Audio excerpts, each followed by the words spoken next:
दूसरा derived quantities. Fundamental या basic quantities वो क्वांटिटीज हैं जिसको हम किसी दूसरी क्वांटिटी में एक्सप्रेस नहीं कर सकते। जैसे लेंथ, अगर हमने किसी चीज की लेंथ को नापना है तो उसको हम केजी में, केजी यानी मास में एक्सप्रेस नहीं कर सकते।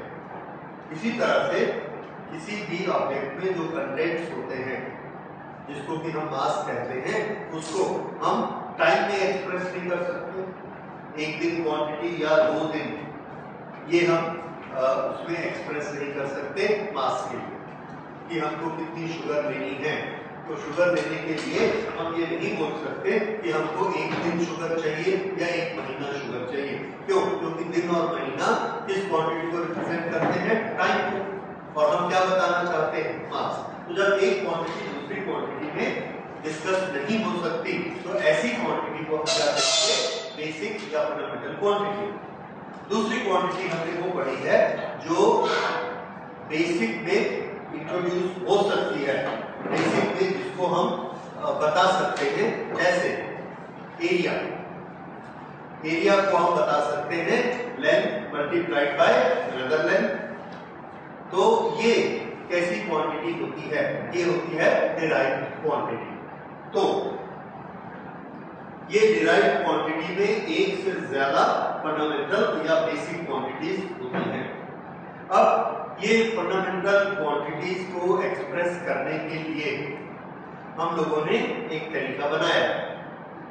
हम किसको बताना चाहते हैं? आंसर है हम एक डिराइव्ड क्वांटिटी को एक्सप्रेस करना चाहते हैं। ओके, उसके लिए हमारे पास क्या है? उसके पास हमारे पास फंडामेंटल क्वांटिटीज हैं। फंडामेंटल क्वांटिटीज में हम कुछ चेंजेस करके, कुछ उसकी पावर बढ़ाकर या डिवाइड करके हम एक डिराइव्ड क्वांटिटी को एक्सप्रेस कर लेते हैं। जैसे वॉल्यूम में लेंथ को 3 बार मल्टीप्लाई करना है, वॉल्यूम आ जाएगा। अगर हमको स्पीड चाहिए तो स्पीड हम ये करेंगे, एक ट्रेन चल रही है, उसने जितनी लेंथ कवर की divided by time, length divided by time, length basic quantity, time basic quantity. लेकिन हम एक्सप्रेस क्या कर रहे हैं? ना हम लेंथ एक्सप्रेस कर रहे हैं, ना टाइम एक्सप्रेस कर रहे हैं, हम स्पीड एक्सप्रेस कर रहे हैं। तो जब स्पीड को हम बताना होता है तो हेल्प हम किसकी लेते हैं? लेंथ और टाइम की। तो हम ये बोलेंगे कि स्पीड में लेंथ की डायमेंशन है और टाइम की भी डायमेंशन है। तो एक डिराइव्ड क्वांटिटी में जो जो फंडामेंटल क्वांटिटी इन्वॉल्व होती है उसको हम कहते हैं कि उस डिराइव्ड क्वांटिटी में वो डायमेंशन है। कौन सी डायमेंशन है? फंडामेंटल क्वांटिटी की डायमेंशन है।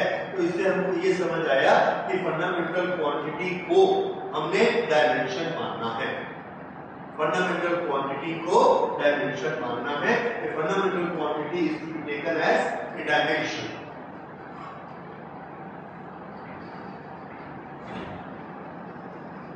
Dimensions. A fundamental quantity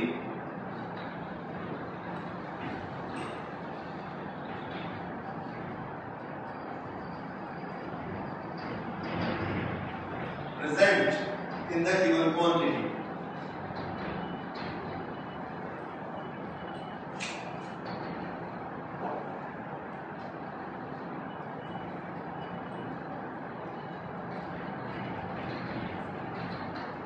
is a dimension.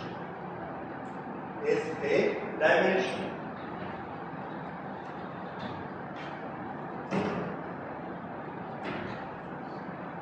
Okay, लेकिन ये फंडामेंटल क्वांटिटी एक से ज्यादा बार प्रेजेंट हो सकती है।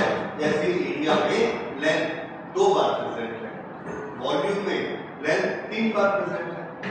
तो एक फंडामेंटल क्वांटिटी की पावर प्रेजेंट हो सकती है तो हम ये कहेंगे उसकी उतनी डायमेंशंस हैं। लेंथ की 2 डायमेंशन एरिया बनाती है, लेंथ की 3 डायमेंशन वॉल्यूम बनाती है। Okay, so that we right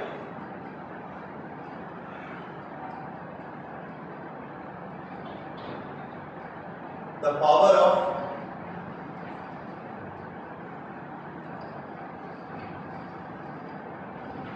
power of quantities is called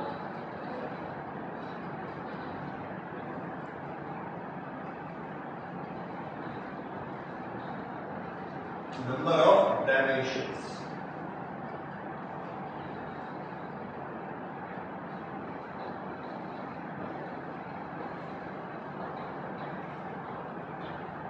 Number of dimensions. तो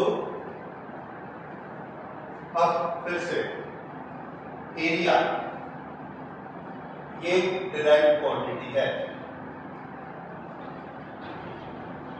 डिराइव्ड क्वांटिटी एरिया। एरिया में एरिया का फॉर्मूला क्या होता है? Length into width. लेंथ क्या होती है? एक लेंथ, और विड्थ भी क्या होती है? एक लेंथ। तो इसमें फंडामेंटल क्वांटिटी कौन सी इन्वॉल्व है? लेंथ। फंडामेंटल क्वांटिटी, और उस फंडामेंटल क्वांटिटी को हम क्या लिखेंगे? डायमेंशन। लेंथ, लेंथ के लिए हमने क्या लिखा? Capital L. अब ये बताइए लेंथ कितनी बार आएगी? 2 बार। तो हमने लिखा लेंथ की power 2। Power of such quantity is number of dimension. तो लेंथ के कितने नंबर है इसमें? 2। तो दिस इज डायमेंशन 2। ये कहां होना चाहिए? सामने वाला 2 नहीं चाहिए, सामने वाला 2 एडिशन होता है, l प्लस l 2 है, वो नहीं चाहिए, उसकी पावर चाहिए। l मल्टीप्लाइड बाय l होगा तो 2 डायमेंशन होंगी लेंथ। ठीक है, तो इस तरह से एरिया में लेंथ की 2 डायमेंशन हुई। अब उसके बाद वॉल्यूम। वॉल्यूम में बताइए लेंथ की कितनी डायमेंशन होंगी? लेंथ की 3 डायमेंशन होंगी और ये वॉल्यूम बच जाए। तो 3 लेंथ की 3 डायमेंशन को कैसे लिखना है? l लिखेंगे और उसकी पावर 3 लिखेंगे। ओके, अब उसके बाद ऐसी डिराइव्ड क्वांटिटी हमने बनानी शुरू की जिसमें दूसरी तरह के फंडामेंटल क्वांटिटीज दूसरी की आएंगी। कौन सी दूसरी क्वांटिटीज आएंगी? मास भी उसमें आ सकता है, जैसे हमने ली डेंसिटी। तो डेंसिटी का फॉर्मूला क्या होता है? Mass divided by volume. Her quantity का पहले हम फॉर्मूला चेक करते हैं। डेंसिटी, तो डेंसिटी का फॉर्मूला क्या मिलेगा हमें? Mass divided by volume. ये तो इसको अगर हम क्वांटिटीज के फॉर्म में लिखें तो ये क्वांटिटी कौन सी है? मास। m। पावर कितनी है? मास के साथ मास का मल्टीप्लिकेशन नहीं है, एक ही बार मास आया तो मास की quantity 1। Volume divided by volume. Volume की डायमेंशन कितनी है? लेंथ की 3 डायमेंशन। अब अगर हम ये सॉलिट्यूड नहीं लगाना चाहते तो हम इसको क्या लिखेंगे? ml minus 3। ओके, अब अगर हमसे पूछा जाएगा what are the dimensions of density, तो हम ये कहेंगे density has 1 dimension of mass and -3 dimensions of length. ठीक है, डेंसिटी में ये डायमेंशंस होती है, इसको बोलते हैं डायमेंशन। डायमेंशन का जनरल मीनिंग क्या है? कौन सी चीज कितनी फैली हुई है, कौन सी क्वांटिटीज उसमें इन्वॉल्व है। जैसे क्या वॉल्यूम में टाइम इन्वॉल्व है? आंसर है नहीं, तो हम ये कहेंगे volume do not have dimensions of time. Volume is not affected by time, that means volume does not have dimensions of time, it is not affected by. इसी तरह से density is not affected by time. तो जो density अभी है बाद में रहेगी, लेकिन अगर हमने किसी चीज की स्पीड निकालनी है, यहां से वहां तक एक लेंथ वो ट्रेवल करती है, अगर उसका टाइम कम होगा तो हम क्या बोलेंगे? स्पीड ज्यादा है।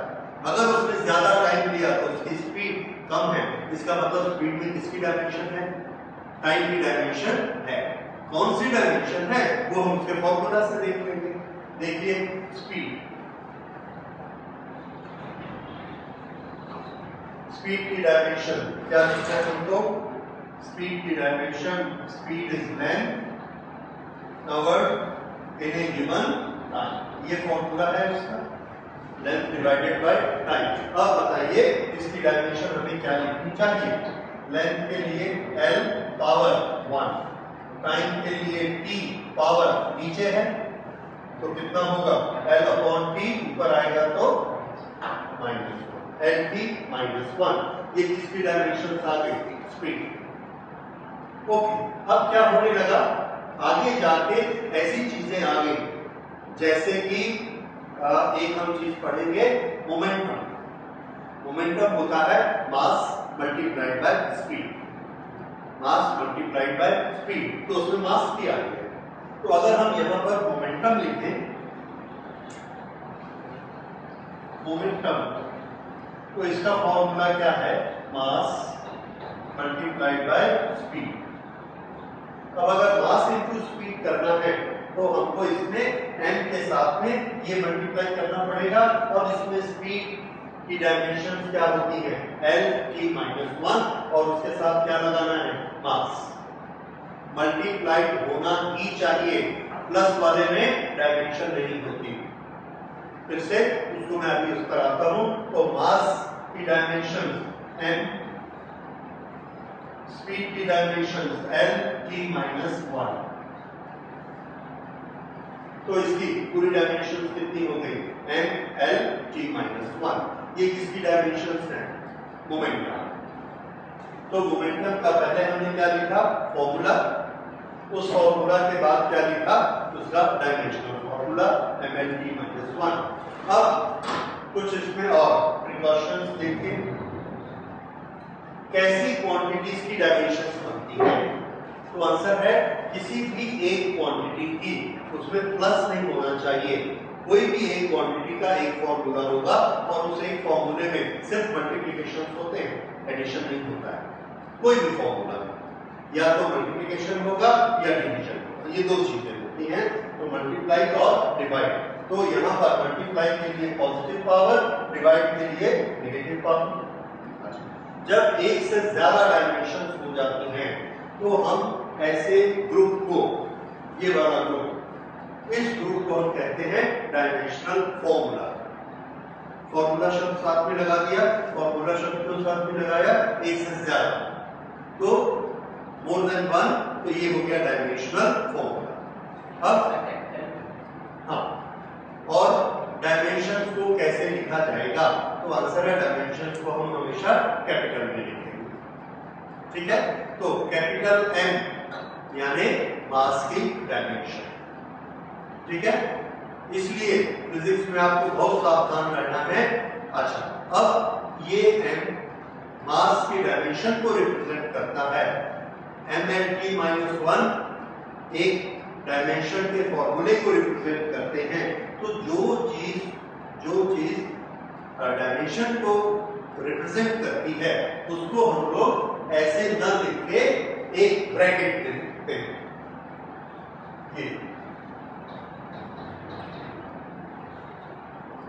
अगर ये ब्रैकेट में लिखी है तो इसका मतलब क्या है, this is dimension, dimensional formula. तो जब भी डायमेंशनल फॉर्मूला हम लिखेंगे उसको कैसे लिखेंगे, ब्रैकेट में। सो ये किसकी डायमेंशंस हैं, momentum. Momentum dimensions of momentum are mlt-1। ये डायमेंशंस को लिखने का तरीका, ओके। तो ये डायमेंशंस का मीनिंग। अब डायमेंशंस ये आपने देखा इस तरह से। और क्वांटिटीज देखिए, जैसे हम एक क्वांटिटी लेते हैं एक्सेलरेशन।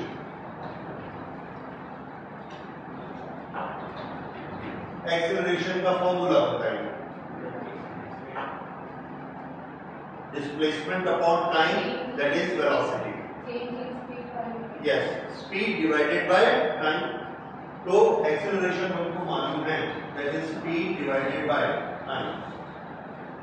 ये फॉर्मूला हमने, ये इसका फॉर्मूला लिखा।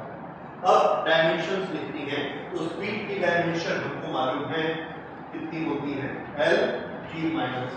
अब चूंकि मैं डायमेंशन लिख रहा हूं इसलिए ब्रैकेट में लिखूंगा और सब कैपिटल में लिखूंगा। L T minus 1 divided by time T.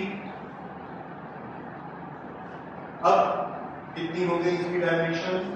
ये टी ऊपर जाएगा, एक माइनस 1 और हो जाएगा and this will be L T minus 2। ये किसकी डायमेंशन हो गई? एक्सेलरेशन। अब फोर्स का फॉर्मूला क्या होता है? Mass into acceleration. तो अब आप मुझे बताएंगे इसकी डायमेंशन क्या होंगी? Dimension of force. Yes, very good. Mass into acceleration, mass के लिए एंड एक्सेलरेशन के लिए एल टी माइनस 2 और ये हो गया M L T minus 2। These are dimensions of force. ठीक है, इस तरह से ये डायमेंशंस को हम लिखा करेंगे। अब फिर से हम पढ़ना चाहते हैं डिराइव्ड क्वांटिटीज और उसकी डायमेंशंस। इस तरह से कितनी क्वांटिटीज होती हैं? तो आंसर है क्वांटिटीज हजारों होती। जैसे जैसे हम फिजिक्स पढ़ते जाएंगे, रोज 2-4 नई क्वांटिटीज पढ़ते जाएंगे, उन क्वांटिटीज के फॉर्मूलास पढ़ेंगे और उसके साथ ही हमको उस क्वांटिटीज का डायमेंशन भी पढ़ना है। ओके, तो देखिए अब हम इसको इस तरह से करेंगे।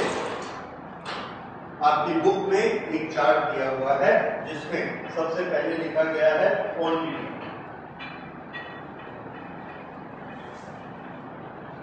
कौन सी क्वांटिटी है ये? डिराइव्ड क्वांटिटी हो सकती है। Okay, quantity.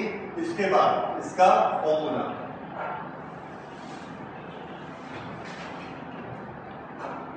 और इस फॉर्मूला के बेसिस पर हम क्या बना सकते हैं? इसका डायमेंशनल फॉर्मूला।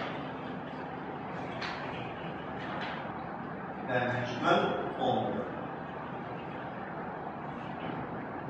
जब हम क्वांटिटीज को बदलते हैं तो एक के बाद एक क्वांटिटीज ऐड होते जाती है, तो उसकी यूनिट का क्या होता है? तो आंसर है यूनिट भी उसकी ऐड होते चली जाती है। जब यूनिट बहुत बड़ी हो जाती है तो हमारे लिए एक प्रैक्टिकल समस्या आ जाती है कि हम बार बार उतने यूनिट्स को बोल नहीं पाते, लिख नहीं पाते, नहीं तो यूनिट्स में ही हमारी बहुत एनर्जी चली जाती है लिखने का कार्य, और उस क्वांटिटी को हमको बहुत यूज करना पड़ता है। तो हम क्या कर देते हैं, इतनी बड़ी यूनिट्स के बदले में फिर से उसका एक छोटा नाम रख देते हैं, उसी यूनिट्स का मिलाकर एक छोटा नाम रख देते हैं। जैसे एग्जांपल लेंथ का यूनिट क्या है? मीटर। ओके, अब लेंथ के बाद speed, that is length covered in unit time, क्या बना? मीटर पर सेकंड, ये उसकी यूनिट बन गई। ओके, स्पीड के बाद एक्सेलरेशन, एक बार और सेकंड से डिवाइड किया तो एक्सेलरेशन की यूनिट बनी मीटर पर सेकंड। अब उसमें फोर्स हमने बनाया मास इनटू एक्सेलरेशन, तो ये क्या बना? मीटर, उसके सामने और क्या आ जाएगा? केजी, क्योंकि मास को मल्टीप्लाई किया, तो ये हो गया केजी मीटर पर सेकंड।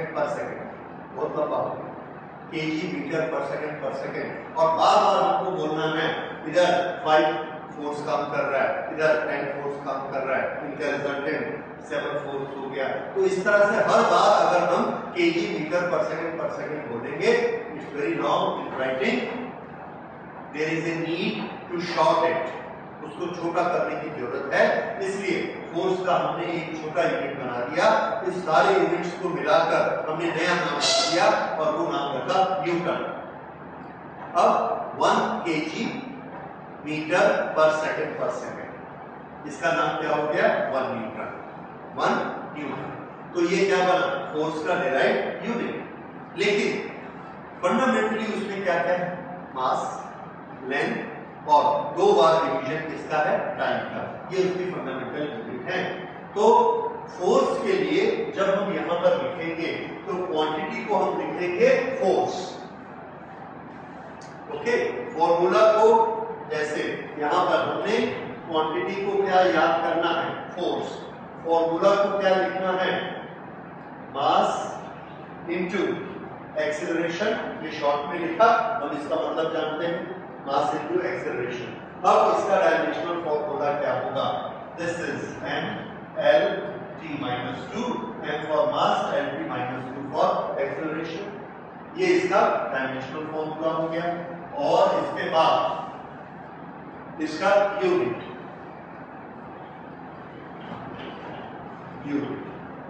फोर्स का यूनिट हमने लेना है न्यूटन।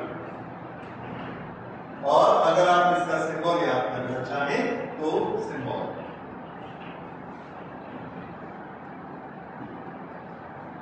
इस तरह से, ये यूनिट्स के लिए और ये डायमेंशंस के लिए, ये उसका फिजिकल फॉर्मूला।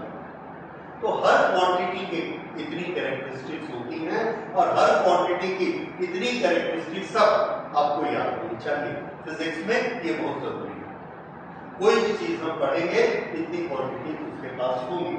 ओके, तो मास का डायमेंशन क्या होगा? m, लेंथ का डायमेंशन l, टाइम का डायमेंशन t। उसके बाद मैकेनिकल फिजिक्स में, मैकेनिक्स में जो क्वांटिटी बनती है वो क्वांटिटी हम लेते हैं, that one is speed. Formula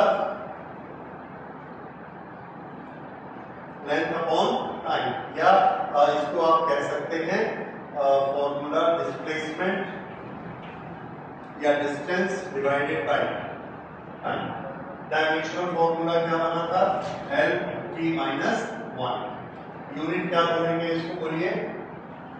SI system में यूनिट कैसे लिखी जाएगी? मीटर पर सेकंड। तो ये देखिए, ये m आया और ये मास नहीं है। अगर हमको डायमेंशन का मास लिखना है तो ये m कैसा लिखा होगा? कैपिटल और ब्रैकेट के अंदर, ये वाले बॉक्स के अंदर, तब वो क्या है? डायमेंशन मास। अदरवाइज ये क्या है? मीटर, और ये यूनिट है, मीटर पर सेकंड। ओके, सिंबल इसका अलग से कोई सिंबल नहीं है, तो we will always write it metre पर सेकंड। सेम। ओके, इसी तरह से अब हम आगे बढ़ते हैं, दैट इज एक्सेलरेशन। एक्सेलरेशन का बताइए? Velocity divided by time. This is l t minus 2 and this is meter per square second और meter per second per second, same metre पर सेकंड। उसके बाद हमने लिया मोमेंटम।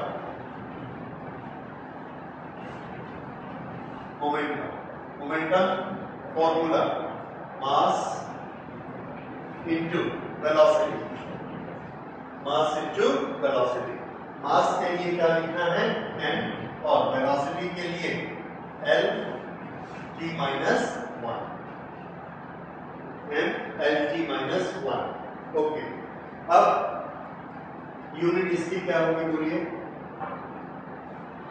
अगर आपको यूनिट नहीं समझ में आता है तो आप फंडामेंटल फॉर्मूले से यूनिट बना सकते हैं, कोई गलती नहीं है। वैसे आपको याद है, बड़ी अच्छी बात है। ये फॉर्मूले से भी आप यूनिट बना सकते हैं, इससे भी बना सकते हैं, पर ज्यादा एप्रोप्रिएट होता है कि फिजिक्स के फॉर्मूले से यूनिट बनाई जाए। वेलोसिटी का यूनिट क्या है? स्पीड का वेलोसिटी का यूनिट मीटर पर सेकंड, उसमें पर सेकंड एक और लग गया, तो ये क्या होगा? मीटर पर सेकंड स्क्वायर। अब इसके साथ एक केजी और लगा देना है, तो ये कितना हो जाएगा? केजी मीटर पर सेकंड, केजी मीटर पर सेकंड। This is momentum. ये मोमेंटम का यूनिट हो गया। ठीक है, इस तरह से क्वांटिटीज आगे बढ़ती जाएंगी and there will be hundreds जो आपको याद रखनी है। जो फेमस क्वांटिटीज हमारे काम में आने वाली हैं, आफ्टर फोर्स वर्क और एनर्जी, दोनों एक ही चीज होती है, वर्क और एनर्जी। इसका फॉर्मूला क्या है? फोर्स इनटू डिस्प्लेसमेंट, ये इसका फॉर्मूला है, फोर्स इनटू डिस्प्लेसमेंट। अब इसकी डायमेंशन आप बनाएंगे। फोर्स की डायमेंशन क्या लिखी जाएगी? फोर्स अभी हमने डायमेंशन इसकी लिखी m l t minus 2, m L T minus 2, उसके साथ इसको मल्टीप्लाई करना है डिस्प्लेसमेंट। तो जब हम इसके साथ डिस्प्लेसमेंट मल्टीप्लाई करेंगे तो डिस्प्लेसमेंट की डायमेंशन क्या होती है? लेंथ। डिस्प्लेसमेंट की डायमेंशन लेंथ, दिस इसमें नहीं लिखा, डिस्प्लेसमेंट की लेंथ। तो एक लेंथ इसमें और आ जाएगी। अभी कितनी लेंथ है? एक लेंथ और आ गई। तो ये लेंथ और लेंथ मिलाकर क्या हो गया? L2T minus 2। तो एनर्जी या वर्क की डायमेंशंस कितनी हो गई? N L2T minus 2। These are dimensions of work or energy. इसकी यूनिट, अब यूनिट के लिए बहुत सारे ऑप्शन। क्या हम इसको kg मीटर स्क्वायर पर सेकंड स्क्वायर कहेंगे? ये बड़ा लंबा हो जाएगा। छोटा करने की कोशिश की तो छोटा करने में हमने ये फॉर्मूला को पढ़ा, force is newton and this is metre. तो ये क्या बना? Newton metre. न्यूटन मीटर भी बार-बार यूज करना हमारे लिए बहुत मुश्किल था और छोटी हमको यूनिट चाहिए, एक सिंगल वर्ड चाहिए था। तो वो सिंगल वर्ड हमने एक साइंटिस्ट के नाम पे रखा, and we used to call it joule. ये जूल, इसकी यूनिट बन गई वर्क और एनर्जी, और इसका अलग से सिंबल बनाया, नई यूनिट बनाई तो इसका नया सिंबल बनाया। तो इसका सिंबल क्या बना? Capital G. This is symbol of joule. Okay, इसी तरह से और आगे क्वांटिटीज बढ़ती चली जाएंगी।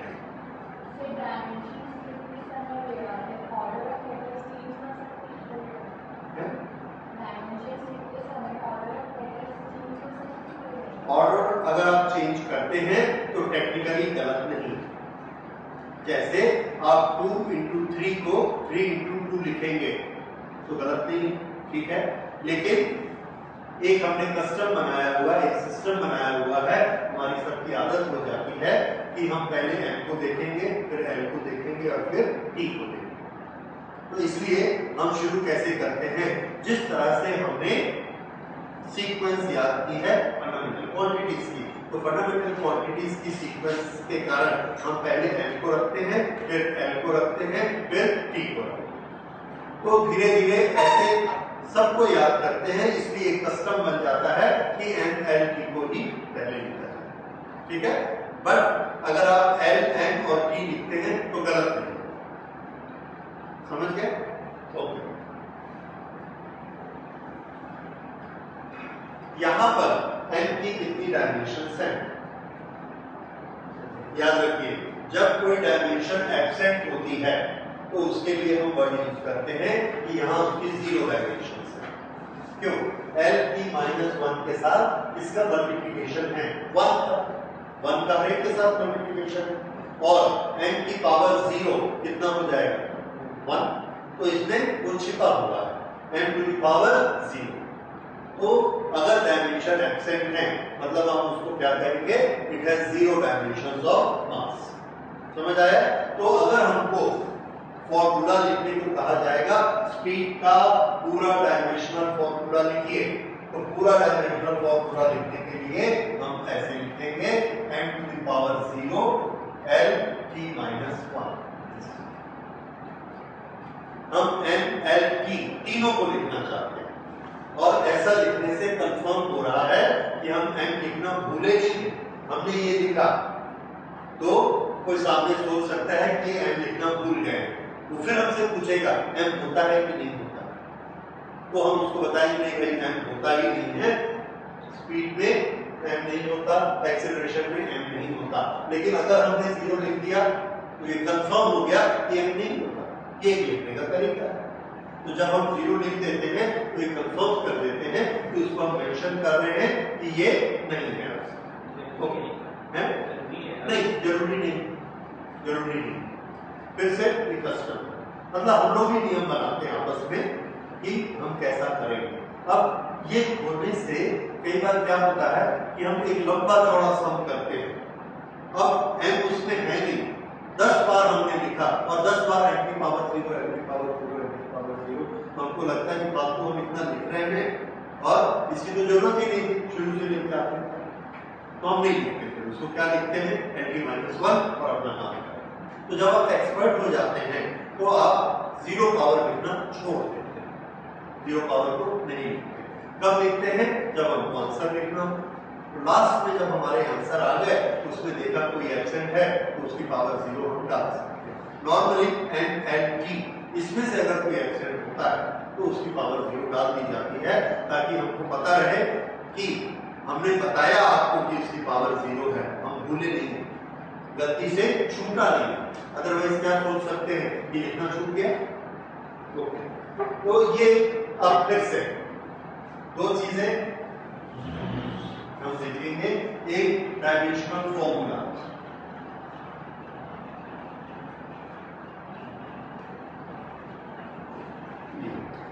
ये डायमेंशनल फॉर्मूला है, that is a group of dimensions और कलेक्शन ऑफ डायमेंशंस।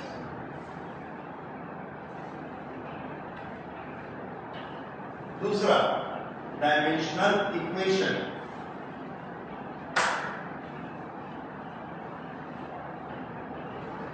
अब देखते हैं ये डायमेंशनल इक्वेशन क्या होता है। डायमेंशनल इक्वेशन अगर हम सामने क्वांटिटी लिखें और उसके सामने डायमेंशन लिखें इस तरह से, जैसे यहां हमने किया दैट डायमेंशन ऑफ फोर्स, ये ब्रैकेट लगाने से क्या बन गया? Dimension of force is equal to, अब dimension of force is equal to mass into acceleration नहीं लिखना, क्योंकि ये उसका डायमेंशनल फॉर्मूला नहीं है। ये कौन सा फॉर्मूला है? ये कौन सा फॉर्मूला है? Physical formula. ये कौन सा फॉर्मूला है? Dimensional formula. तो हर क्वांटिटी के दो फॉर्मूले मिलेंगे, एक फिजिकल और एक डायमेंशनल। दोनों के अपने अपने नियम हैं, हम लोग पढ़ेंगे। दोनों एक साथ चलते हैं और दोनों के अपने अपने नियम हैं। ओके, हाँ, तो फोर्स का डायमेंशनल फॉर्मूला लिखना है तो हमने लिखा फोर्स की dimension is equal to ml minus. अब ये बीच में क्या रखना है? इक्वल, इधर ये और इधर ये।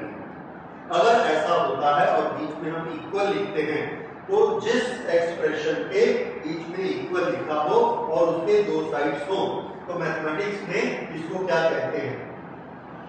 इक्वेशन। तो ये क्या बन गया? इक्वेशन। इक्वेशन के एक साइड कौन है? डायमेंशंस, इसलिए ये कौन सा इक्वेशन है? Dimensional equation. बस समझ आया?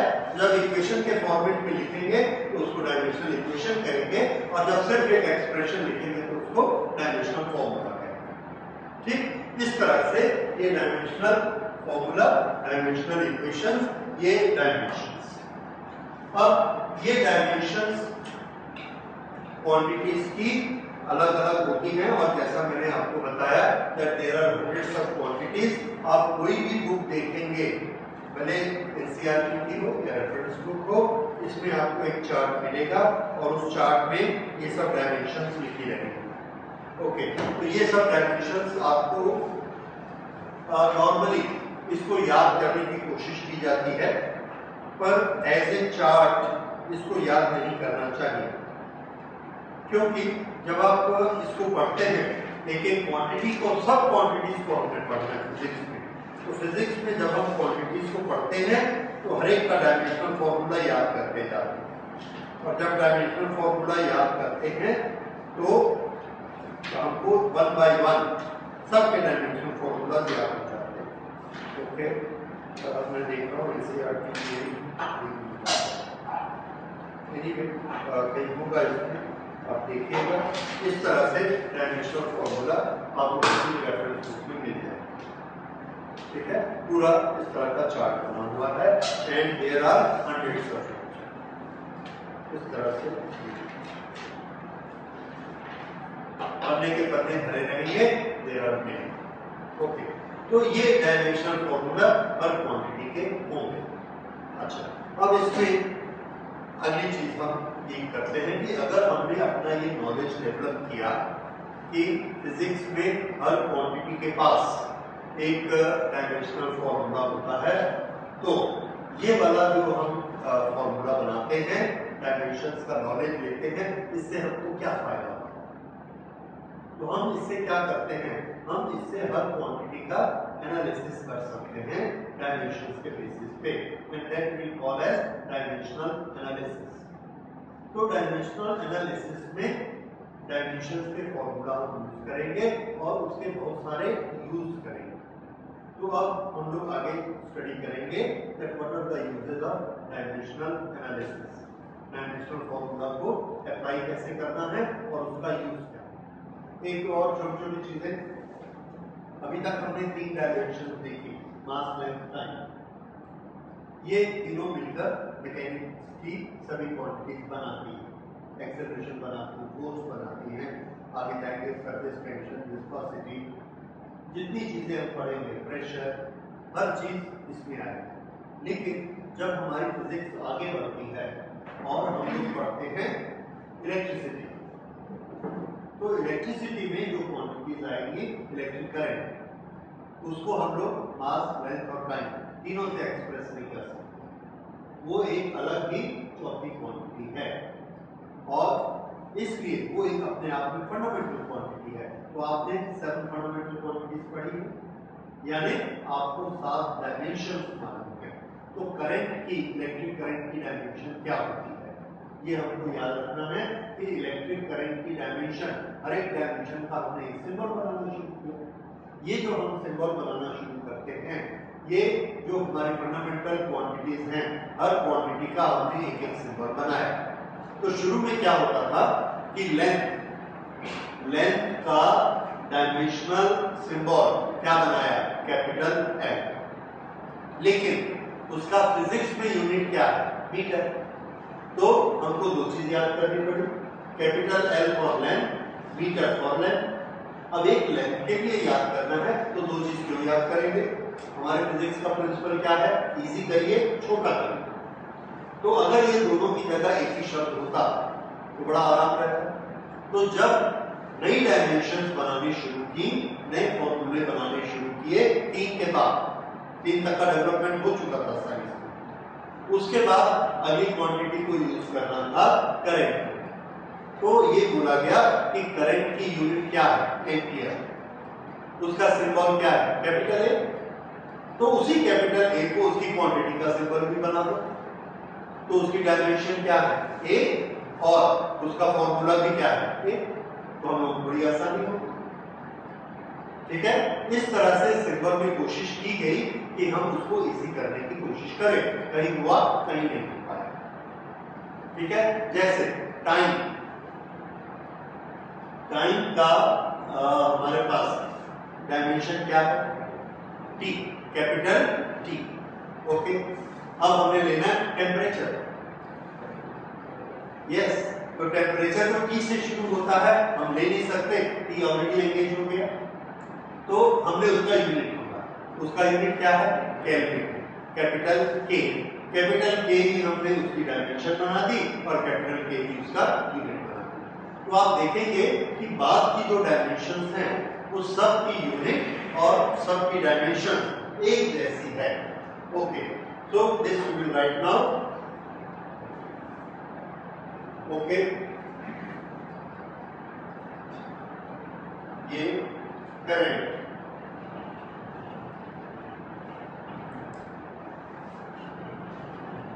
टेम्परेचर, ये 2 चीजें और हमको बहुत जरूरत पड़ेगी। तो करंट के लिए हमको फिजिकल फॉर्मूला, करंट के लिए यहां आ जाते हैं, डायमेंशनल फॉर्मूला हम इसका लेंगे ए, और इसकी यूनिट का नाम है एम्पियर, और इस एम्पियर का सिंबल भी क्या लेना है, ए। ये इसका फिजिक्स का सिंबल है ए, और ये इसका डायमेंशनल फॉर्मूला है, ये भी है। इसी तरह से टेम्परेचर, टेम्परेचर में यूनिट हमने देखी, यूनिट है केल्विन, सिंबल कैपिटल के, तो इसका डायमेंशनल फॉर्मूला भी कैपिटल ए। ये इस तरह से ए दोनों किसके लिए हो गए? टेम्परेचर के लिए। इसी तरह से ल्यूमिनेंस का क्या है? चमक के लिए कैंडेला, सी कैपिटल सी और डी। वही उसकी डायमेंशन लेंगे, लेकिन मुझे लगता नहीं उसकी डायमेंशन से हमको कहीं आगे में खास जरूरत पड़ेगी। एनीवे अगर पड़ेगा उस समय देखेंगे। तो ये डायमेंशन हमको दो और नाम में आती है, which is current and temperature. Okay, अब इतना होने के बाद में अब हम लोग आते हैं इसके एप्लीकेशंस। एप्लीकेशंस के लिए पहले हमको देखना है कि क्वांटिटीज कितनी तरह की हो सकती है। तो क्वांटिटीज हमारे पास जो हम फिजिक्स में पढ़ते हैं 4 तरह की क्वांटिटीज होती है। ये क्वांटिटीज का क्लासिफिकेशन किसके बेसिस पर होता है? तो आंसर है क्वांटिटीज का क्लासिफिकेशन होता है कि उसके पास डायमेंशन है कि नहीं, और वो क्वांटिटीज बदलती है या कांस्टेंट रहती है। दो तरह की क्लासिफिकेशन है। एक क्लासिफिकेशन है बदलने वाली और नहीं बदलने वाली। इस क्लासिफिकेशन को हम कहेंगे there are two type of quantities, one which is constant and one which is variable. ठीक है, तो ये कांस्टेंट और वेरिएबल ये दो तरह की होती हैं। दूसरी क्वांटिटीज का एक और क्लासिफिकेशन है, एक क्वांटिटी के पास डायमेंशन है और एक के पास डायमेंशन नहीं है। ऐसा भी होता है, कई क्वांटिटीज के पास डायमेंशन नहीं होती। हम लोग पढ़ेंगे अभी कि डायमेंशन लेस क्वांटिटीज कौन सी होती है। तो इस तरह से डायमेंशनल, डायमेंशन लेस और कांस्टेंट और वेरिएबल इसके कॉम्बिनेशन हम मिलाते हैं तो हमको 4 तरह की क्वांटिटीज मिलती हैं। और ये क्वांटिटीज का हमने क्लासिफिकेशन किया 4।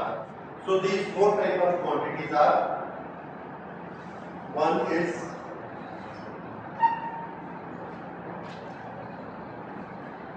constant, और ये जो constant है ये है डायमेंशनल कांस्टेंट, यानी इसके पास डायमेंशन होंगे। डायमेंशनल कांस्टेंट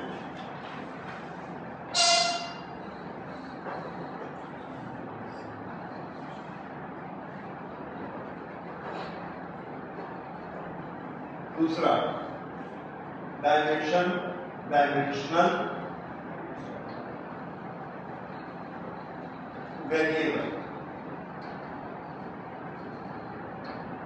तीसरा डायमेंशनलेस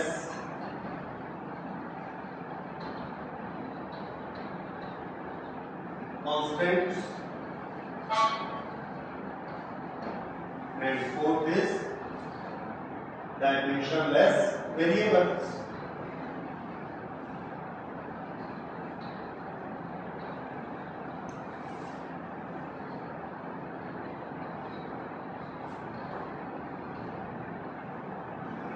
डायमेंशनल कांस्टेंट और डायमेंशनल वेरिएबल, डायमेंशनलेस कांस्टेंट और डायमेंशनलेस वेरिएबल।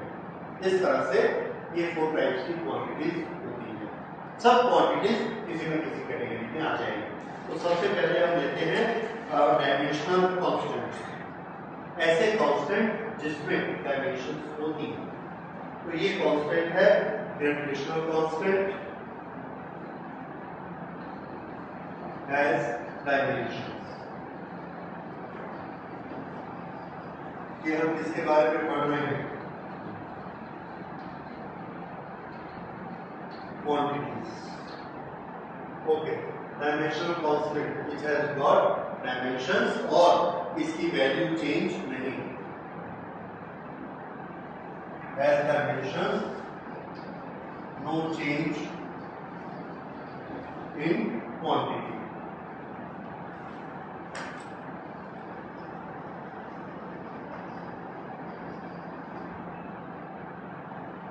इसके एग्जांपल्स, ओके, इसके एग्जांपल्स हम लेते हैं यूनिवर्सल ग्रेविटेशनल कांस्टेंट।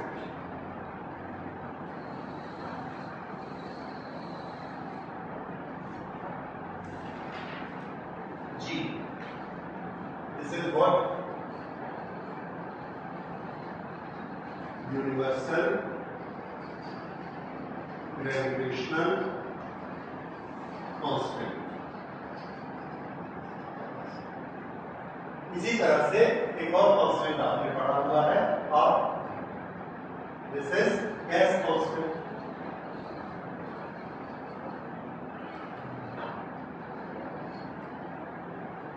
इसी तरह से speed of light in vacuum c, speed of light in vacuum. अब ये जो कांस्टेंट है इनकी एक खास बात देखिए, स्पीड ऑफ लाइट क्या इसकी डायमेंशंस होती है? आंसर है yes, because it is speed है तो इसकी डायमेंशंस क्या होंगी? l g-1। इसी तरह से जब हम ग्रेविटेशन पढ़ेंगे तो उसमें देखेंगे कि g की भी डायमेंशंस होती है, वैसे ही r गैस कांस्टेंट इसकी भी डायमेंशंस होती है। तो ये जो है all these are having dimensions and their value do not change wherever we go। Location change होने से, टाइम चेंज होने से इनकी वैल्यू चेंज नहीं होती। so these are constants and they have got dimension, so they are dimensional constants। Okay, second quantity हमने क्या लिखी थी? Dimensionless, no dimensional variables. Dimensional variables ये वो सब क्वांटिटीज हैं जो हम पढ़ रहे हैं, जैसे लेंथ, स्पीड, फोर्स, एनर्जी, ये सब वेरिएबल है लेकिन इनके पास डायमेंशंस हैं। तो ये जितनी क्वांटिटीज हमने पढ़ी ये सब क्वांटिटीज कैसी हैं? Dimensional variables. so these quantities have dimensions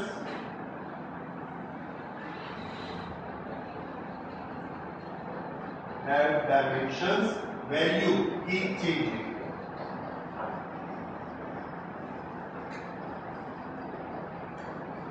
value की चेंज। ओके, तो फोर्स, एनर्जी और वर्क डन, विस्कोसिटी, करंट, जितनी क्वांटिटीज हैं सबके पास डायमेंशन तो है और इनकी वैल्यू एक जगह वैल्यू अलग होगी, दूसरे क्वेश्चन में वैल्यू अलग होगी।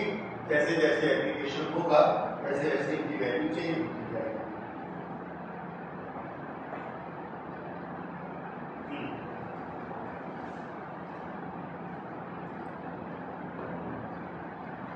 Third is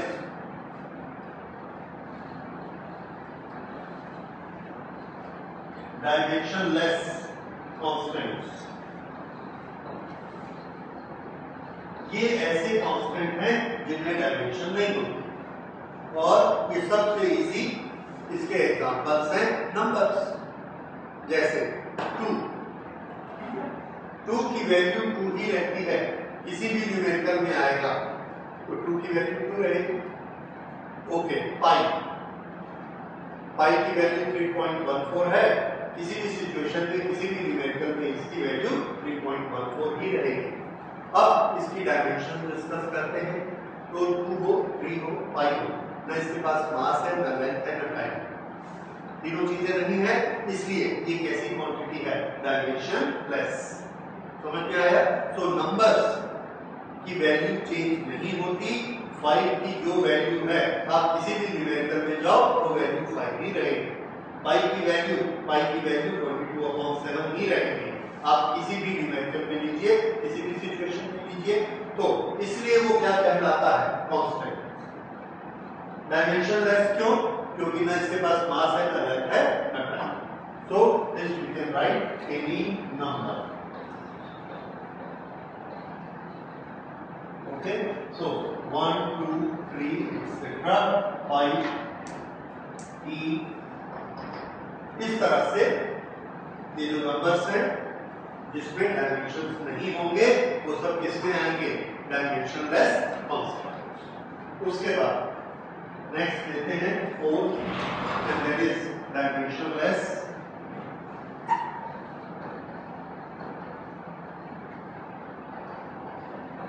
Dimensionless variables.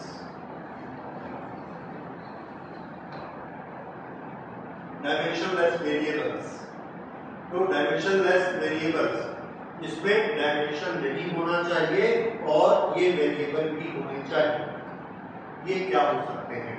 तो आंसर है इसके एग्जांपल, जब भी किसी क्वांटिटी में हम स्पेसिफिक लगाते हैं, जैसे specific gravity, specific density. Specific लगाने से क्या होता है? स्पेसिफिक लगाने से specific density, what does it mean? It means density of material divided by density of water. अब ऊपर डेंसिटी है इसलिए ये क्या होगा? ml-3। नीचे भी डेंसिटी है, ये भी क्या हो गया? ml-3। कैंसिलेशन, और इसकी डायमेंशन क्या बची? 2 डायमेंशन। इसलिए जब भी हम कोई ऐसी यूनिट बनाएंगे जिसमें स्पेसिफिक लिखा होगा, which is a ratio of the similar quantities, ratio of the similar quantities, तो ऊपर और नीचे दोनों की डायमेंशन कैंसिल हो जाएगी और वो क्वांटिटी अल्टीमेटली क्या बन जाएगी? डायमेंशनलेस। जैसे एंगल, एसआई सिस्टम में एंगल का यूनिट क्या है? रेडियन। एंगल को कैसे नापते हैं? उसका फिजिकल फॉर्मूला बताइए। r upon radius. क्या पढ़ा था हमने? r अपॉन रेडियस ऐसे नापा जाता है किसी भी एंगल को। अब r की length, length of r divided by length of radius. अब length of r divided by length of radius, ऊपर की डायमेंशन क्या है? लेंथ। नीचे की डायमेंशन क्या है? लेंथ। अपॉन है, दोनों कैंसिल हो गई, तो क्या डायमेंशन बची? No dimension. इसलिए एंगल क्या होता है? No dimension. और एंगल की वैल्यू 1 रेडियन, 2 रेडियन, 3 रेडियन कितनी भी हो सकती है। इसलिए वेरिएबल, तो वैल्यू उसकी कितनी भी हो सकती है, इसलिए वेरिएबल है, और डायमेंशन उसकी कैंसिल हो गई है because it is a ratio, इसलिए वो डायमेंशनलेस हो गई। तरीका समझ आया? Dimensionless variables. So dimensionless variables में क्या लिखेंगे? Ratio of similar quantities.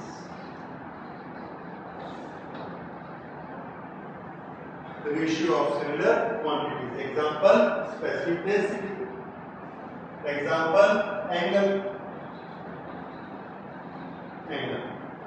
Angle में क्या लेना है? Length of r divided by length of radius. ये लेंथ, ये लेंथ, इसकी डायमेंशन l, इसकी dimension l। m0 l1 t0, m0 l1 t0, दोनों डायमेंशन कट गए। दो डायमेंशन क्या हो? No dimension, so it has no dimension. Okay, so this angle has no dimension. और एंगल होता क्या है? क्या इसकी वैल्यू हमेशा कांस्टेंट होती है? Answer no. Numerical to numerical इसकी वैल्यू चेंज होते जाती है, so it is a variable. So this is dimensionless variable. इस तरह से 4 तरह की क्वांटिटीज होती है। ओके, इसमें आपका क्विज का एक सॉल्यूशन अभी आपने पढ़ा। Which quantity has no dimension but has units? उसकी यूनिट होती है, डायमेंशन नहीं होती। स्पेसिफिक डेंसिटी देखिए, स्पेसिफिक डेंसिटी यूनिट भी नहीं। Specific density is only A number. जैसे मिल्क की स्पेसिफिक डेंसिटी 1.2, लोहे की स्पेसिफिक डेंसिटी 7 या 9 जो भी होती है, इस तरह से। और उसके सामने, उसके आगे कोई यूनिट नहीं। क्यों? यूनिट भी कैंसिल हो चुकी है। तो याद रखिए, आपको दिख रही है कोई ऐसी डायमेंशनलेस क्वांटिटी जिसकी यूनिट होती है? अरे आप लोग क्या पढ़ते हो भाई? एंगल की ऐसा यूनिट क्या होती है? क्या? रेडियन।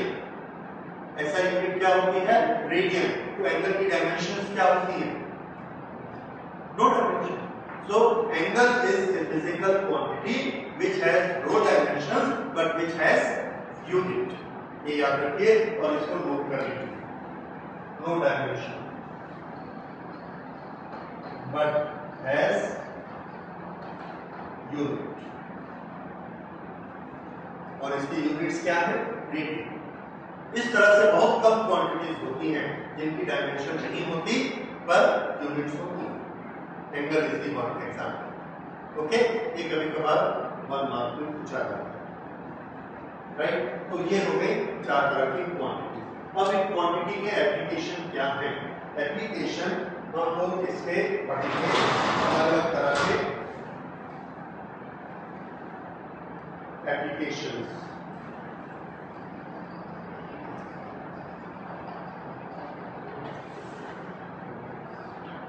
इसमें 3 तरह के एप्लीकेशंस हमने पढ़ने हैं. One is changing the units.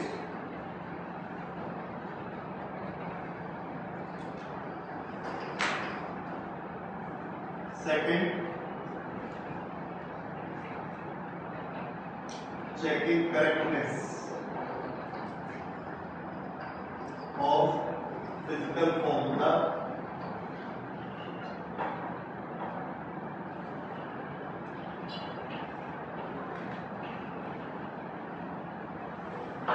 और तीसरा एप्लीकेशन हम इसका पढ़ेंगे